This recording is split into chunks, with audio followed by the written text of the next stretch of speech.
మడమ తిప్పే అలవాటు లేదు, మాట తప్పే అలవాటు లేదు అని మన దివంగత నేత వైఎస్ఆర్ గారికి హాయ్ చెప్పి పులివెందుల నుంచి కడపకు బయలుదేరి కడపలో పిఆర్ఎల్ బస్ ఎక్కి వీడేంద్ర బస్ అంటున్నాడు, ఎక్కడికి వెళ్తున్నా అనుకుంటున్నారా?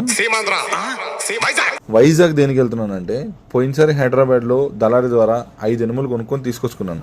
ఈసారి అలా కాకుండా పర్సనల్ గా నేనే వెళ్ళి దగ్గరుండి చూసి తీసుకొచ్చుకోవాలని బయలుదేరాను. నేను కూడా అందరిలాగానే యూట్యూబ్, ఫేస్బుక్, ఇన్స్టాగ్రామ్ లో చాలా చూశాను. మీరు వినే ఉంటారు కృష్ణవరం గ్రామం అని. అక్కడికి వెళ్ళిన తర్వాత చూస్తే వాళ్ళు చూపించిన దానికి అక్కడ చూసిన దానికి అసలు ఎటువంటి పొంతన లేదు. సో అక్కడ నుంచి వద్దు అని చెప్పేసి వేరే ఊరికి బయలుదేరడం అయితే జరిగింది. మనకి అక్కడ పరిచయం ఉన్న గోపాలకృష్ణ అనే అన్నను పట్టుకొని మండపేటకి వెళ్ళడం అయితే జరిగింది.